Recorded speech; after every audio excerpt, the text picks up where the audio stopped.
Good மார்னிங்ப்பா. நம்ம இன்னைக்கு B block எலமெண்ட்ஸ்ல சில கொஸ்டின் சால்வ் பண்ண போறோம். என்னடா தியரிட்டிக்கலே கொடுக்காம டைரக்டா பி பிளாக்ல, அதாவது பி பிளாக் 12th கிரேடு. இது வந்து நம்ம வந்து நீட் ஜேஇக்காக பண்றோம். ரெகுலர் ட்ரெண்ட்ஸ் மட்டும்தான் இருக்கு இல்லையா? அதாவது பி பிளாக் எலமெண்ட்ஸ்ல ரெகுலர் ட்ரெண்ட் தட் இஸ் கம்ப்ளீட்டா டெலிட்டட் கிடையாது. ஸோ சில இம்பார்ட்டன்ட் திங்ஸ் மட்டும் பார்க்க போறோம். ஸோ இம்பார்ட்டன்ட் திங்ஸ் நான் வந்து உங்களுக்கு இது தியரிட்டிக்கல் டாபிக்ங்கிறதுனால இதுல ஃபார்முலா எக்ஸ்பிளனேஷன் தேவையில்லை. பட் என்னென்ன படிச்சுக்கிடணும் அப்படிங்கறத உங்களுக்கு போஸ்ட்ல நான் உங்களுக்கு அனுப்பிடுறேன். தட் இஸ் ஒரு போஸ்ட் கிரியேட் பண்ணி வைக்கிறேன். அந்த போஸ்ட்ல உங்களுக்கு டீடைல் இருக்கும். அதை படிச்சுட்டு நீங்க டைரக்டா கொஸ்டின் சால்வ் பண்ண ஆரம்பிச்சிட்டீங்க அப்படின்னா கொஸ்டின்ஸ்ல கிடைக்கிற இன்ஃபர்மேஷனை அந்த நோட்ஸ்ல சின்ன சின்ன பாயிண்ட்ஸா எழுதி வச்சுக்கோங்க. மேக்ஸிமம் தியரிட்டிக்கல்ங்கிறதுனால சில விஷயங்களை ஞாபகம் வச்சு ஆகணும். ஸோ இந்த p block elements 12th grade. Okay, இதுல கொஞ்சம் கொஸ்டின்ஸ் நான் உங்களுக்கு சால்வ் பண்ணி காட்டுறேன். இதுல ஃபர்ஸ்ட் கொஸ்டின் பாருங்கடா. the number of POH bond in under the acceleration state of phosphorus atom in the pyrophosphoric acid இல்லையா? நம்ம வந்து ஆக்சி ஆசிட்ஸ் ஆஃப் பாஸ்பரஸ் இருக்குடா. அதாவது ஆக்சிஜன் கூட சேர்ந்து பாஸ்பரஸ் ஃபார்ம் பண்ற ஆசிட்ஸ்க்கு பேர் தான் ஆக்சி ஆசிட்ஸ் ஆஃப் பாஸ்பரஸ். நம்ம ஆக்சி ஆசிட்ஸ் ஆஃப் பாஸ்பரஸ் கண்டிப்பா தெரிஞ்சு வச்சுக்கிடணும். அதை நான் போஸ்ட்ல போட்டிருக்கேன், நீங்க போய் செக் பண்ணிக்கோங்க. So oxy acids of phosphorus, oxy acids of sulphur, oxy acids of halogens, இது எல்லாமே இருக்கு. அதெல்லாம் நீங்க கண்டிப்பா தெரிஞ்சு வச்சுதான் ஆகணும். இதுல படிக்க வேண்டியது இருக்கு, தட் இஸ் கொஞ்சம் மெமரைஸ் பண்ணிக்க வேண்டியது இருக்கு. ஓகேவா? ஏன்னா இதெல்லாம் ஐயூபிஎஸ்சி மாதிரி கிடையாது.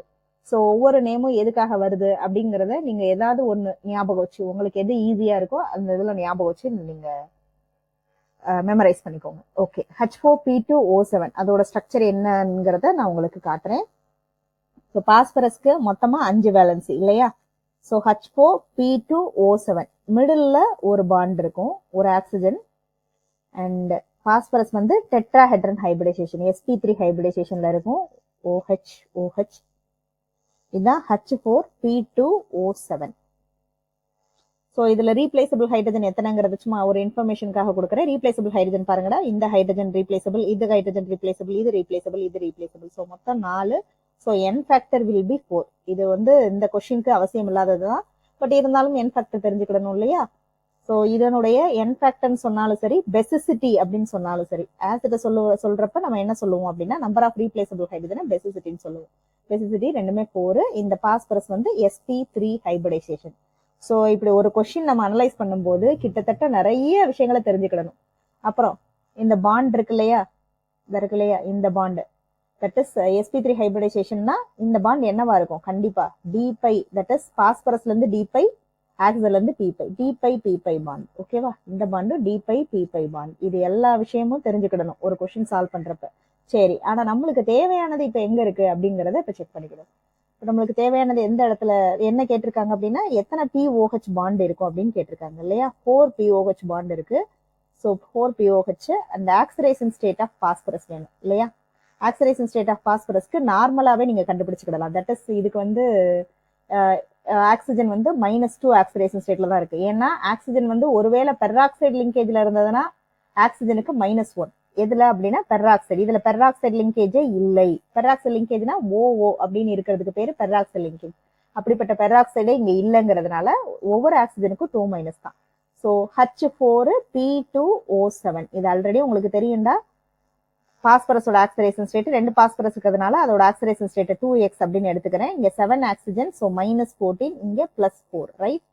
ஸோ 2x will be ஓவராலா the charge 0 இல்லையா? அப்ப 2x will be 10 and x is equal to 5. So 4 and 5. Option D. Check பண்ணிக்கோங்க. அடுத்தது brown color in HNO3 can be removed by. முதல்ல நம்ம ஒரு விஷயம் தெரிஞ்சுக்கிடணும். HNO3 கலரா கலர் இல்லையா அப்படின்னா HNO3 கலர்லெஸ். லேப்ல பாத்திருப்பீங்கன்னு நினைக்கிறேன். அப்படி உங்களுக்கு சந்தர்ப்பம் கிடைச்சா லேப்ல உங்க மேம் கிட்ட பெர்மிஷன் வாங்கி உங்க மேமோட ஹெல்ப்போட HNO3 எப்படி இருக்குங்கிறத போய் பார்த்துட்டு வாங்க. ஏன்னா லேப்ல அதை ஒரு மண்ணுல வச்சிருப்பாங்க. ஸோ ஏன்னா ஆசிட்ங்கிறப்பயே நீங்க மண்ணில் தான் வச்சிருந்திருப்பாங்க. அதை ஒரு கூல் கண்டிஷன்ல வச்சிருந்தோம்னா டீகம்போஸ் ஆகுறது கஷ்டம். டீகம்போஸ் ஆகாது. அதுல இருந்து வந்து ஹையர் கண்டிஷன்ல ஒரு டெம்பரேச்சர் கொஞ்சம் அதிகமா இருந்ததுன்னா கேசியஸ் ஸ்டேட்ல வாட்டர் மாலிகுல்லாம் எவாபரேட் ஆகிட்டு இருக்கும். இல்லாட்டி அதுல டீகம்போஷன் ரியாக்ஷன் நடக்கும். அந்த ரியாக்ஷன்லாம் இது பண்றதுக்கு, மினிமைஸ் பண்றதுக்கு என்ன பண்ணிருப்பாங்க அப்படின்னா கண்டிப்பா வந்து கொஞ்சம் ஒரு சேஃபான பிளேஸ்ல வச்சிருந்திருப்பாங்க. ஸோ கேட்டுட்டு போய் பாருங்க. HNO3 கண்டிப்பா கலர்லெஸ் தான். அப்ப ஏன் HNO3ல ப்ரௌன் கலர் இருக்கு அப்படின்னா அந்த HNO3 ஆக்சுவலா நீங்க எடுக்கிற HNO3 வந்து பியூரா எல்லாமே 100% HNO3 எல்லாம் இருக்காதுடா. அதுக்குள்ள அதாவது கொஞ்சம் நிறைய ஒரு 70% HNO3 80% HNO3 அத தண்ணி நிறைய சேர்ந்திருக்கும். ஸோ அந்த வாட்டரோட சேர்ந்து இது என்ன ஆகும் அப்படின்னா டீகம்போஷன் ஆயிரும். டீகம்போஷன் ஆகி நம்மளுக்கு NO2 கேஸ் வெளியே வரும். இந்த NO2 தான் அந்த ப்ரௌன் கலர் தான்.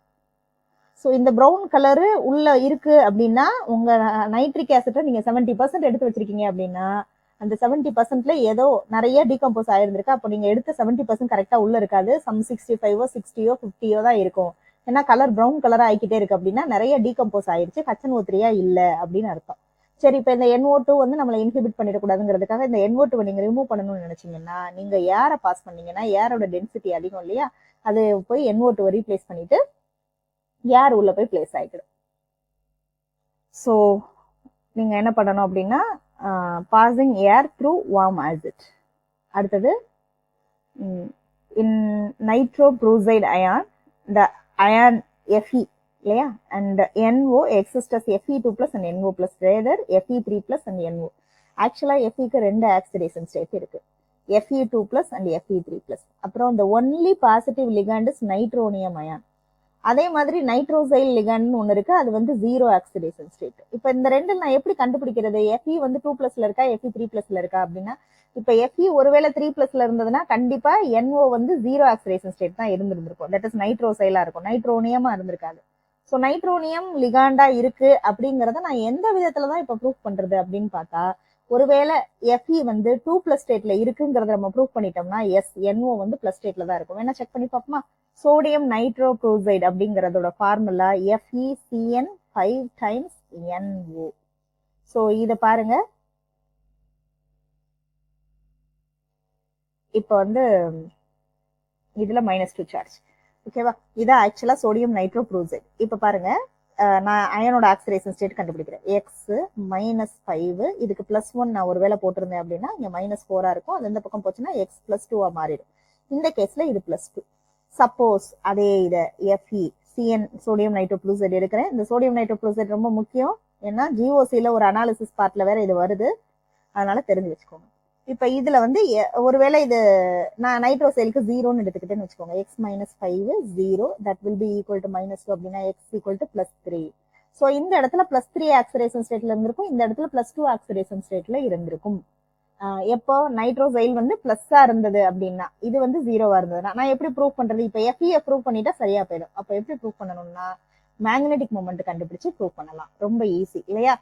Measuring the solid state magnetic moment. Magnetic moment கண்டுபிடிக்கிறதோட ஃபார்முலா உங்களுக்கு தெரியும் நினைக்கிறேன். நான் படிக்கும்போது அடிக்கடி இந்த √n × n+1 போட்டுருவேன். ஆக்சுவலா n × n+2. ஏன் அந்த 1ங்கிறது அடிக்கடி நம்ம அசரீரிக்கு வந்து போகுது அப்படின்னா அது வந்து ஆர்பிட்டால் ஆங்குலர் மொமெண்டத்துல L × L+1 இல்லையா? நம்ம வந்து என்ன குழப்பிக்குவோம்னா இது மேக்னெட்டிக் மொமெண்ட்ல குழப்பிக்கிடுவோம். அப்புறம் நான் இன்னொரு விஷயம் என்ன பண்ணுவேன்னா போர் மேக்னெட்டான் இதை போடாம விட்டுருவேன். அப்ப எங்க மேம் சொல்லுவாங்க, போர் மேக்னெட்டான் ஏன் நீ வந்து போட மாட்டேங்கிற?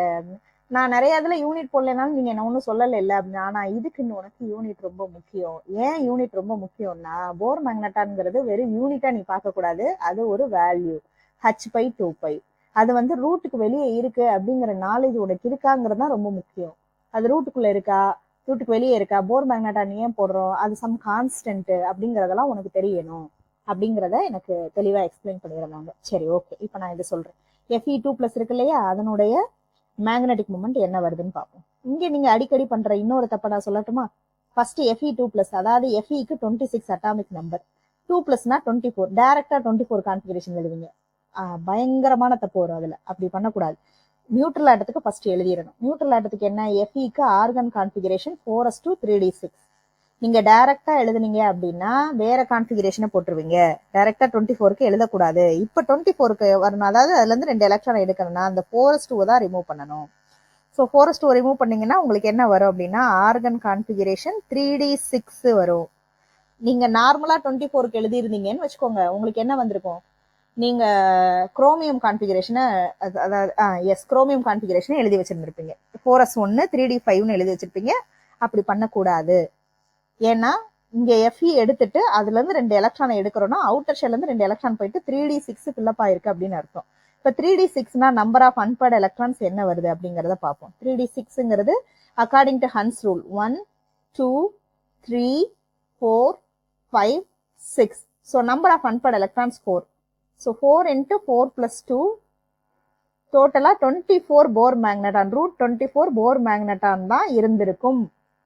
அப்படி மேக்னெட்டிக் மொமெண்ட் ரூட் 24 இருந்தது அப்படின்னா உங்களுக்கு உள்ள இருக்கிற அயான் Fe2+ தான் அப்படிங்கறத கன்ஃபார்ம் பண்ணிடலாம். ஏன்னா Fe3+ இருந்ததுன்னு வச்சுக்கோங்க, 5 எலக்ட்ரானுக்குரிய மேக்னெட்டிக் மொமெண்ட் கிடைச்சிருக்கும். ஸோ 5 எலக்ட்ரானுக்குரிய மேக்னெட்டிக் மொமெண்ட் நம்மளுக்கு இந்த காம்பவுண்ட் கிடைக்கல. அதை வச்சுதான் நம்ம கன்ஃபார்ம் பண்றோம், எஸ் இங்க நைட்ரோனியம் அயானா இருக்கு, நைட்ரோசைலா இல்லாம நைட்ரோனியம் அயானா இருக்கு அப்படிங்கறத இங்க கன்ஃபார்ம் பண்றோம்.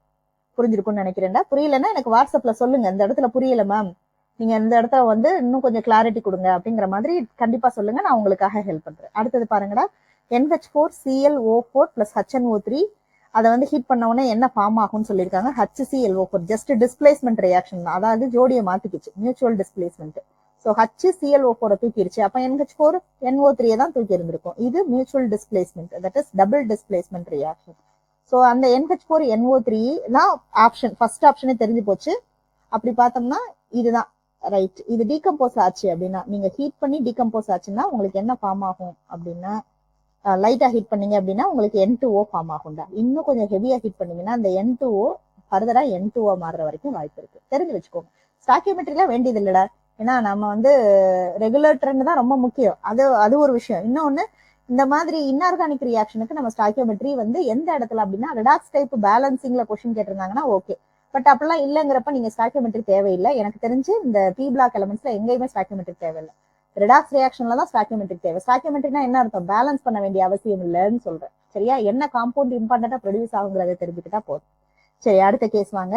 இந்த brown ring test for NO2- NO3-. இது ரொம்ப முக்கியம். NO2- NO3- இருக்காங்கிறத கன்ஃபார்ம் பண்றதுக்கு என்ன காம்பவுண்ட் ஃபார்ம் ஆகும்னு சொல்லுவாங்க, இந்த காம்பவுண்ட். இதுதான் அந்த ப்ரௌன் ரிங் உடைய ஃபார்முலா. நல்லா பாத்துக்கோங்கடா, ப்ரௌன் ரிங். இதுல வந்து உங்களுக்கு ஒரு விஷயம் நல்லா ஞாபகம் வச்சுக்கிடலாம், அதை வேணா வச்சுக்கிறதுக்கு ஒரு விஷயம் சொல்றேன். இப்ப என்னன்னா, NO இங்க 2+ சார்ஜ்ல இருக்கு, ரைட்? நீங்க இப்ப ஒருவேளை இதுக்கு எக்ஸ் எடுத்துக்கிட்டீங்க அப்படின்னா இதுக்கு 0, ஒருவேளை இதுக்கு +1 சார்ஜ் போடுறீங்க அப்படின்னா இது 2+ இருக்கு. எக்ஸ் இஸ் ஈக்குவல் டு என்ன வேல்யூ வரும், 1. அதாவது அயான் வந்து +1 ஆக்சிடேஷன் ஸ்டேட்ல எப்பயுமே இருக்காது. ஒருவேளை நைட்ரோனியம் அயான் இங்க இருந்தது அப்படின்னா அயான் வந்து +1 ஆக்சிடேஷன் ஸ்டேட்ல இருக்கும். நம்ம எப்பயாவது +1 பார்த்திருக்கோமா, +2 +3 தான் பார்த்திருக்கோம், ஃபெர்ரஸ் ஃபெர்ரிக். ஆனா ஒரே ஒரு இடத்துல மட்டும் அயானுக்கு +1 ஆக்சிடேஷன் ஸ்டேட் வரும். அது எப்போ அப்படின்னா, அந்த ப்ரௌன் ரிங் டெஸ்ட் இருக்கு இல்லையா, அந்த ப்ரௌன் ரிங் டெஸ்ட்ல ஃபார்ம் ஆகிற இந்த காம்பவுண்டால அயானுக்கு அந்த மாதிரியான +1 ஸ்டேட் வரும். இது ஒரு முக்கியமான கொஸ்டின். ஸோ ப்ரௌன் ரிங்கோட நீங்க அதை கனெக்ட் பண்ணிக்கலாம். அப்புறம் பெரும்பாலும் என்ன பண்ணிருவீங்கன்னா, ஒரு NO இருக்குங்கிறது உங்களுக்கு தெரிஞ்சிருக்கும். ப்ரௌன் ரிங் டெஸ்ட்ல ஒரு NO ஒன்னே நீங்க போய் இதை செலக்ட் பண்ணுவீங்க, இது சோடியம் நைட்ரோப்ரோசைட், சரியா? சோடியம் நைட்ரோப்ரோசைட் வராது, ரைட்?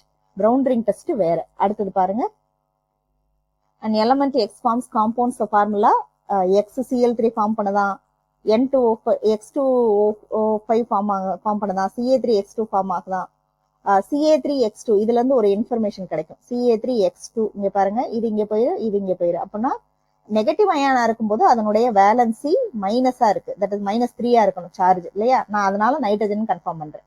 இப்போ இது வந்து நெகட்டிவ் அயனா இருக்கும்போது சம்திங் ஏதோ எக்ஸ்ன்னு எடுத்துக்கிறேன், அதுக்கு -3, ஏன்னா கிராஸ் மல்டிப்ளை பண்ணா இங்க -3 தானே வருது. ஸோ -3 இருக்கிற பாசிபிலிட்டி நைட்ரஜன் ஃபேமிலிக்கு மட்டும்தான் இருக்கு. அதுல நைட்ரஜனுக்கு தான் அசைடு ஃபார்ம் ஆகிற கேப்பபிலிட்டி அதிகம். பாஸ்பைடும் உண்டு, பட் நைட்ரஜனுக்கு ரொம்ப ஜாஸ்தி. ஸோ நெகட்டிவ் அயான் ஏன்னா ரொம்ப சிறுசு இல்லையா, தட் இஸ் நைட்ரஜனோட சைஸ் ரொம்ப சிறுசு, பட் இன்டர் எலக்ட்ரானிக் ரெப்பல்ஷன் அதிகம். இந்த காம்பவுண்ட் ஸ்டேபிள் கிடையாது, பட் இருந்தாலும் அசைடு ஃபார்ம் ஆகும், கால்சியம் அசைடு இது பேரு.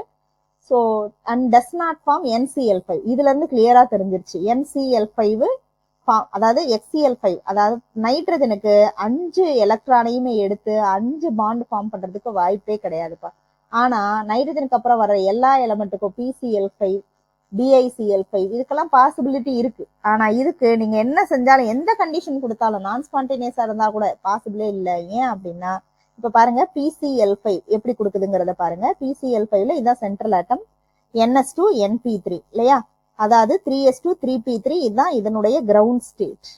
எது PCl5ல இதுதான் இதனுடைய கிரவுண்ட் ஸ்டேட். இப்ப PCl5ல என்ன ஆகுதுங்கிறத பாருங்க, 5 பாண்ட் ஃபார்ம் பண்ணணும். ஏன்னா 5 குளோரின் வருதுங்கிறதுனால ஒரு எலக்ட்ரானை எடுத்து 3D ஆர்பிட்டால்ல போட்டுடலாம். போட்டுட்டு எல்லாமே வேற வேற எனர்ஜி லெவல்ல இருக்குங்கிறதுனால ஹைபிரிடைஸ் பண்ணிக்கிறோம். இதைத்தான் கெமிக்கல் பாண்டிங்ல படிப்போம், நான் சொல்லி தருவேன் உங்களுக்கு. ஸோ இது sp3d ஹைபிரிடைசேஷன். ஸோ 5 ஆர்பிட்டால் வந்து ஹைபிரிடைஸ் ஆகுது. ஸோ அப்ப தேர்ட் லெவலா இருக்க போய் தான் டி ஆர்பிட்டால் இருக்கு. இந்த செகண்ட் லெவல்ல நோ டி ஆர்பிட்டால். அதனால என்னன்னா இதுல NCl5 ஃபார்ம் ஆகிறதுக்கு வாய்ப்பே இல்லை. மேக்சிமம் அதால NCl3 ஃபார்ம் பண்ண முடியும். அதனால இது நைட்ரஜன் தான்.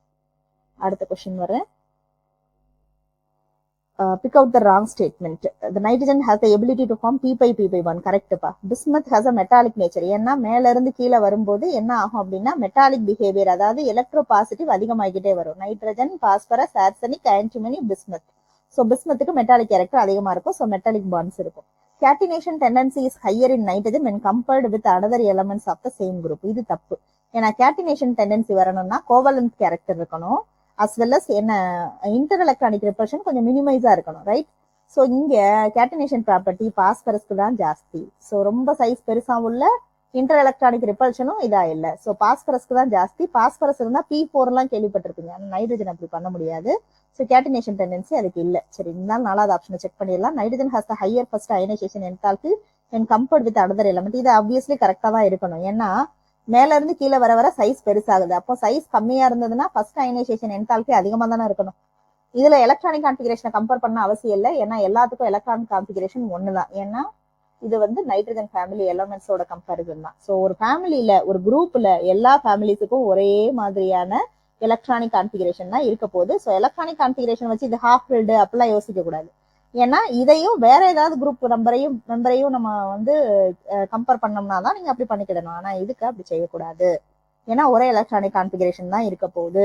அஸ் வெல் அஸ் மேல இருக்கிறது சைஸ் சின்னதா இருக்கிறதுனால அதிகமான எனர்ஜி கொடுத்தீங்கன்னா தான் அயனைஸ் ஆகும். ஓகே, கொஸ்டின் நம்பர் 8 பாருங்க. NaNH3 இதுல என்ன ஃபார்ம் ஆகும்னா NaNH2.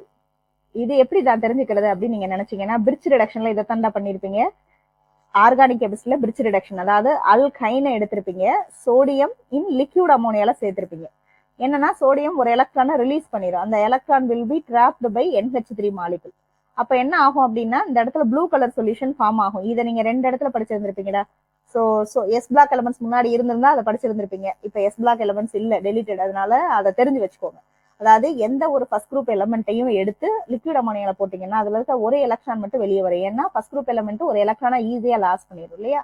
சோ அந்த சொல்யூஷன் ப்ளூ கலர்ல இருக்கும். என்ன இன்ஃபர்மேஷன் தெரிஞ்சுக்கிட்டோம்? சொல்யூஷன் ப்ளூ கலர் காரணங்கிறது என்னன்னு தெரிஞ்சுக்கிட்டோம். ஃபர்தர் மோர் இந்த ரியேஜென்ட்டை தான் நம்ம பிரிட்ஜ் ரிடக்ஷன்ல ஆட் பண்ணுவோம். பிரிட்ஜ் ரிடக்ஷன்ல என்ன பண்ணுவோம்? Triple bond. இது ரொம்ப சூப்பரான ரியாக்ஷன் தான் ட்ரிபிள் பாண்டு. ஆனா ட்ரிபிள் பாண்டையும் அதை ரெடியூஸ் பண்ணிட முடியாது. ஒரு பாண்டை மட்டும் தான் ரெடியூஸ் பண்ணும். ஒரு பாண்டை மட்டும் ரெடியூஸ் பண்ணா டபுள் பாண்ட் இருக்கும்போது சிஸ் வரதுக்கு வாய்ப்பு இருக்கு, டிரான்ஸ் வரதுக்கு வாய்ப்பு இருக்கு. பிரிட்ஜ் ரிடக்ஷன் டிரான்ஸை கொடுக்கும், டில்லர் ரிடக்ஷன் சிஸ்ஸை கொடுக்கும். இதை நீங்க அங்க படிச்சிருந்திருப்பீங்க. பட் நான் இதை சும்மா சொல்லி காட்டுறதுக்காக உங்களுக்கு இப்ப எத்தனை விஷயம் கத்துக்கிட்டோம். ப்ளூ கலர் ஏன் ஃபார்ம் ஆகுங்கிறத சொல்லிட்டோம். அப்புறம் இதை பிரிட்ஜ் ரிடக்ஷன் டிரான்ஸ் காம்பவுண்ட்ல யூஸ் பண்ணுவோம்னு சொல்லிட்டோம். ஸோ சோடியத்தையும் NH3 சேர்த்தா NaNH2 தான் ஃபார்ம் ஆகும். அதுல N2O பாஸ் பண்ணும்போது சோடியம் அசைடு ஃபார்ம் ஆகும். அசைடு எல்லாம் வந்துருச்சுன்னா ரொம்ப ஈஸி தான். அது ஈஸியா டீகம்போஸ் ஆயிடும். டக்குன்னு டீகம்போஸ் ஆகி N2 கேஸை ப்ரொடியூஸ் பண்ணிடும். செக் பண்ணிக்கோங்க. ஓகே, அடுத்த கேஸ் பாருங்க. among the following compounds which on heating do not produce NO2. எதுல N2 எதுல N2 ப்ரொடியூஸ் ஆகாதுன்னு கேட்டிருக்காங்களா? இது நம்மளுக்கு தெரியும். NH4NaNO2 வந்து டீகம்போஸ் ஆச்சுன்னா ஃபர்ஸ்ட் N2O ஃபார்ம் ஆயிரும். அடுத்து நம்மளுக்கு திருப்பி அது N2 கேஸா ஃபார்ம் ஆயிரும்.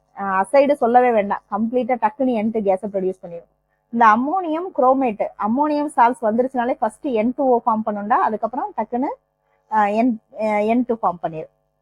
இந்த கேஸ் தான் நம்மளுக்கு வர்றதுக்கு எந்த வாய்ப்பும் இல்லை. CaCl அப்புறம் வந்து இதுல ammonium chloride and CaO react பண்ணும்போது நம்மளுக்கு என்ன கிடைக்குங்கிறத நான் இப்ப சொல்லிடுறேன். 1 மினிட்ல.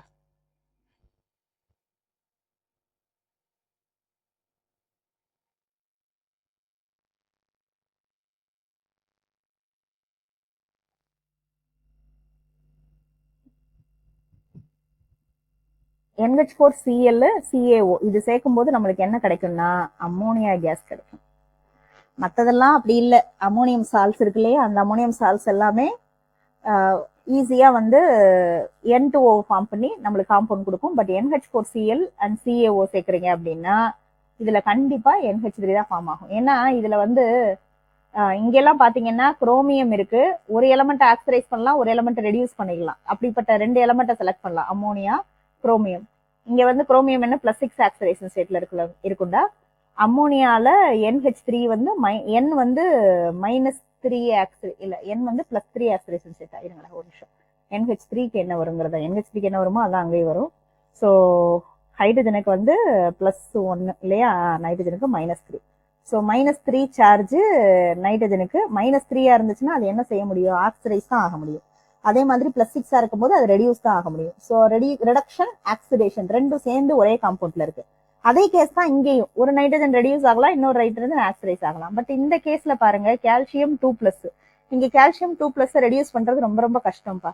அதே மாதிரி NH3 அதை வேணா நீங்க ரெடியூஸ் பண்ணிடலாம் நீங்க. ஆனா கால்சியம் 2+ வந்து நீங்க இப்ப Cr+6ல இருந்து ஈஸியா Cr3+ ரெடியூஸ் பண்ணிடலாம். பட் கால்சியம் 2+ நீங்க கால்சியமா ரெடியூஸ் பண்றதுன்னா அது ஸ்பான்டேனியஸ் ஆக்ஷன் கிடையாது.